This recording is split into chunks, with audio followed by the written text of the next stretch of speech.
무슨 전공이든지 한국에 대해서 더 알게 되면 그게 한국학이에요. 한국인인 거는 뭐 떠날 수도 없고 잊어버릴 수도 없고 잊어야 할 필요도 없고 내가 할 역할이 뭔가 그거를 하다 보니 한국을 위해서 일을 하게 된 것 같습니다.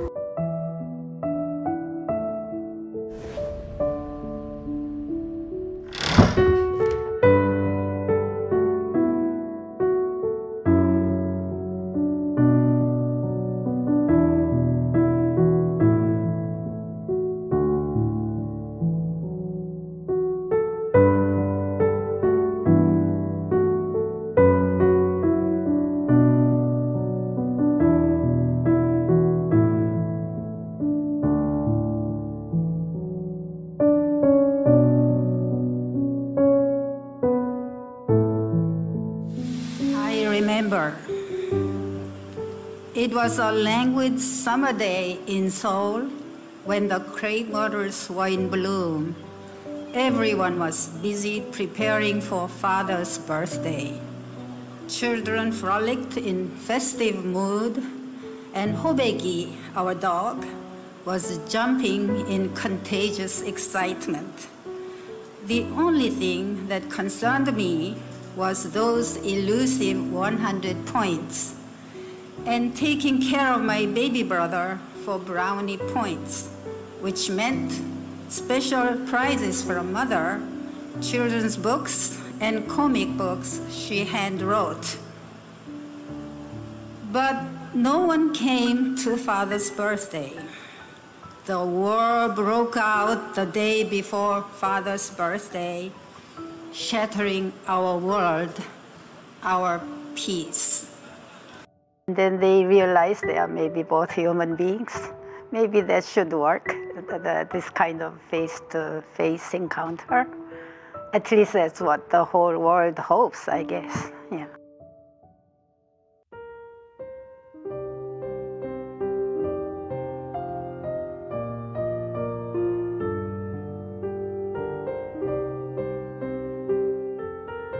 사실은 솔직히 말해서 미국 올 때 아버지가 조건이 여자 남자 조건이 아니고 유학 시험에 5등 안에 안 들면 안 보내신다고 그랬어요. 네. 그것만 조건이었어요. 제가 활동을 하는 걸 보시고는 네. 굉장히 제 박사 논문 쓸 때도 저한테 제일 좋은 조교는요 아버지였어요. 네, 아버님이셨군요. 저는 예외적으로 두 분이 다 영어를 잘하셨어요. 그러셨어요. 한국에 오는 외교관 네. 방문객들이 다 우리 집에 손님으로 오셨어요. 그러니까 외국 사람을 보니까 네. 어떤 땐 설명도 해줘야 하고 네.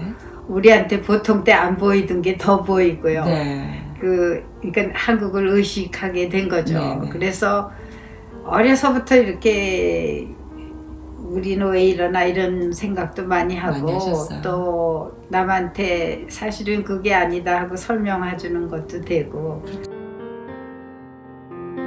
옛날에 그 중국말에 문이라고 그러는 건요 문이라고 그러니까는 그게 문학에도 쓰이고 네. 문법에도 쓰이고 네. 그리고 저기 문명, 네. 문화 그런데 네. 다 쓰이잖아요. 네, 네. 그러면 그 원래 중국말의 문자는요 네. 패턴이란 말이에요. 거기 어느 그 조직이 있는 거예요. 그냥 그렇습니까? 그렇지 않으면 그건 야만이에요. 그러니까 왜 그걸 그 중국 선조들이 네. 문자를 그렇게 사방에 연결을 시켰냐 하면 네. 언어에도 패턴이 있고 네. 문명에도 패턴이 있어요. 네. 그게 없으면 그거는 케이오스예요. 그러니까 인간에 있어서 인문이 그렇게 중요한 거예요.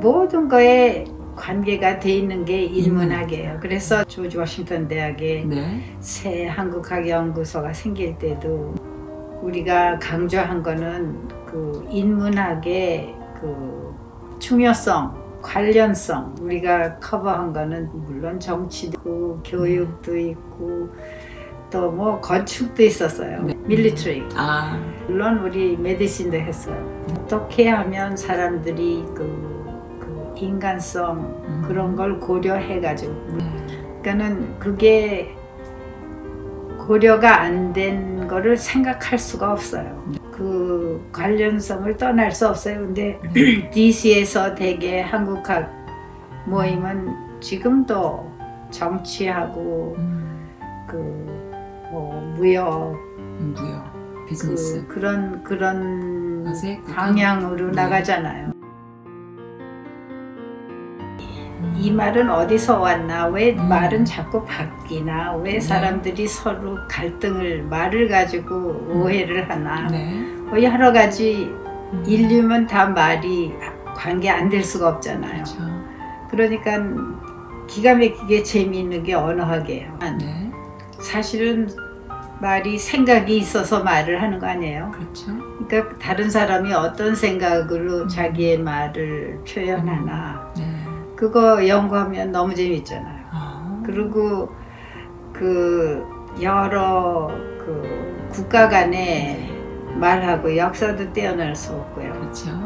그리고 말하고 사회, 뇌하고 이게 어떻게 연결이 돼서 우리가 표현을 어떻게 하나 그것도 중요하고 또 인간관계가 항상 언어에 나타나니까 이 세상에 언어학같이 재미있는 분야가 없는 것 같아요. 행복해 보이십니다, 선생님.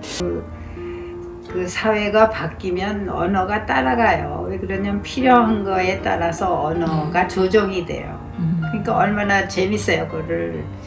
그러니까 우리 언어학자의 역할은 사람들이 어떻게 그 바뀌는 그 사회 이념, 뭐 습관, 그 또 무슨 희망 그런 게 말에 나타내나 그거를 공부하는 게 언어학자죠. 그러니까 그렇게 막 하는 것도 우리한테는 무지하게 재밌어요. 그러니까 인간이 각자가 특별하게 나름이니 얼마나 재밌어요. 다 똑같지 않고 그처럼 쿠키를 다 찍어낸 것 같이 되면 기가 막히게 재미없는 세상이 되겠죠. 그러니까는 언어는 항상 보편타당성이 있어요. 그렇지않으면 서로 알아들을 수가 없는 거 아니에요. 그 대신 또 개별성이 있어요. 그게 인간을 굉장히 풍요롭게 해주는 거예요. 인간 언어에서 제일 중요한 법칙은 서로 잘 알아들어야 되잖아요. 그리고 서로 기분 상하면 안 돼요. 그리고 또 너무 힘든 거 하기는 싫어요. 이왕이면 쉽게 하는 방법으로 가는 게 이제 언어의 그 기본적 그 원리인데요. 그게 여러 가지 경쟁하는 그러니까 어떤 거는 간단하고 싶은 거, 어떤 거는 또 확실하고 싶은 거, 어떤 거는 또 나무 기분 안 상하게 하고 싶은 거, 여러 가지가 경쟁을 해요. 그러니까는 이제 그 도덕에 있어서도 이렇게 여러 가지 뭐 국가에 충성하냐, 부모에 충성하냐, 뭐 내 이념에 충성하냐 그런 게 항상 경쟁을 하잖아요. 그러니까 언어도 마찬가지예요. 그러니까 이거 중에 어느 거가 이기냐에 따라서 언어의 그 바뀌는 방향이 또 바뀌는 거예요. 그 사람의 분석하고 내 분석하고는 똑같지가 않아요. 그러니까 항상 우리 그래머가 또 바뀌고 있어요. 그러니까 우리 언어학자들은 그 그래머를 포착하는 거예요. 근데 데이터를 더 듣고 나면 아, 내가 너무 소견이 좁았었구나.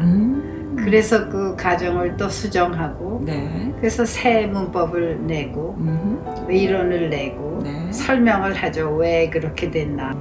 그 언어를 그 보편타당성과 또 개별성 등을 서로 실시간으로 내가 스스로 나만의 문법과 상대방의 문법을 서로 이해하는 그런 그 순발력이나 이해력이 또 사회성, 소셜라이징으로 이어지지 않을까.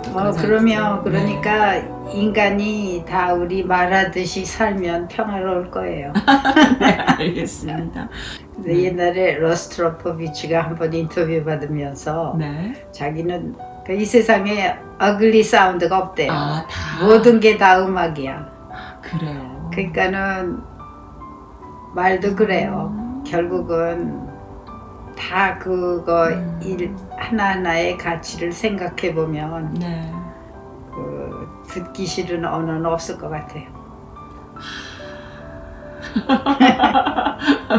생각해 볼게요.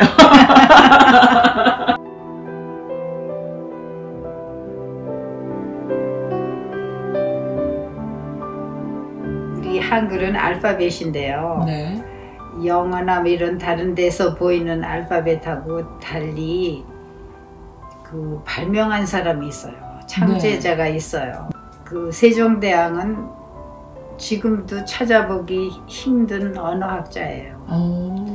그래서 그 후민정 해례에다 다 써놨어요. 그러니까 그게 우연히 오늘부터 그 쌓는 기억으로 쓴다 이렇게 한 게 아니에요. 네. 그러니까는 기가 막힌 언어학적 그 이해를 자기 그 실천에 옮긴 거예요. 이런 후민정음 해례 같은 거는 하늘이 주신 보배예요. 한글은 그 원칙을 누가 뺏어갈 수가 없어요. 그리고 흉내도 못 내요. 그러니까 그 기가 막힌 그 선물을 사람들이 뭐 요새 지편전 학자가 만들었다 뭐저 하는데 네. 아니에요. 세종이 다 하셨어요. 정말요? 예.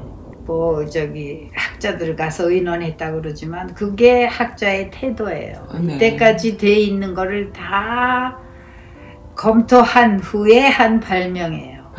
제일 중요한 목적이 있었잖아요. 쉽게 하자는 거. 네. 근데 제일 쉬운 건 제일 과학적인 거예요. 네. 그래서 과학이 아름다운 거예요. 이게 저기 과학성, 그 인간성, 인문성. 왜 한글이 또 배우기 쉽냐면 자음하고 모음이 완전히 그 타입이 달라요. 그 글자 모양이. 네네. 그러니까는 서로 틀리면 금방 나타나요. 그 오자를 쓸 수가 없어요. 그러니까 그 최현대 언어학 이론으로 맞춰도 전혀 감탄을 안 할 수 없는 과학성이 있어요. 그럼 언어학자들이 다 동의할 부분이겠네요. 그럼. 네. 거기에 기가 막힌 과학성이 있다는 건 아무도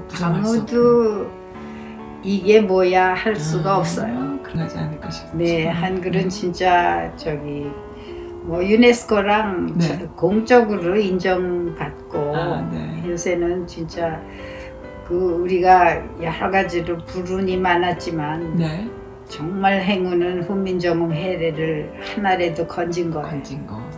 그렇지 않으면 우리가 암만 큰 소리 쳐도 자화자찬이라고 그랬을 거예요. 근데 우리는 15세기부터는 정확한 기록이 있어요. 말하고 하는 게. 근데 그 음가가 바뀌었어요. 그러니까 원래 있던 네 글자는 이제 안 쓰잖아요. 필요가 없어져서. 뭐 소멸했다 그러는데 소멸한 게 아니에요. 말이 바뀌니까 이제 그거는 이렇게 그 변별적인 글자로 자격을 잃은 거죠. 이제 불필요하게 된 거예요. 그거를 이제 근데 그러니까 역사적 언어 그 변천도 우리가 알 수 있을 뿐더러 그런 이제 어린애가 말 배울 때 다른 데이터가 있으면 문법을 바꾸듯이 언어학 이론도 바뀌어요. 여러 가지가 우리말이 특수한 게 많아가지고 일반 언어학을 다시 생각하게 만들었어요. 언어학 이론도 그래요? 저런 현상이 있구나 해가지고 15세기잖아요. 그 옛날에 그 심플하고 쉽고 간단한 것을 가치로 뒀다라는 게 너무 혁명적이어서 그 옛날에 그것도 그 임금님께서 그런 생각을 해주셨다는 것이 대한민국의 그 축복이고 감사하라고 생각이 드네요. 쉽고 간단한 거는 과학적이고 또 예술적이에요. 예, 맞습니다. 선생님 인터뷰 끝내기가 참 아쉬웠거든요. 그래도 저도 재밌었어요. 그러셨어요? 이렇게 내추럴한 인터뷰 혹시 많이 해보셨어요? 어떠셨어요? 인터뷰를 워낙 많이 해보시는 분이셔서 오늘 인터뷰가 좀 내추럴했죠? 편안하셨죠? 네, 얘기가 네. 잘 하시네요. 워낙 선생님 조지 워싱턴 교수님한테 얘기를 잘 하시네요 하니까 이건 정말 엄청난 칭찬으로 듣겠습니다. 그리고 이 세상의 그 문명의 발전에 참여하고 이렇게 그 주인이 될 수 있는 그 든든한 백그라운드가 한글이 아닐까 싶어요. 우리에게 그게 있기 때문에 더 가능하지 않을까 싶어요. 그 대신 더 나아가서 우리가 뭘 공헌할 수 있나 생각해서 하면은 세계 문명에 참석하는 거죠. 참석하고. 참여 의식이 중요해요.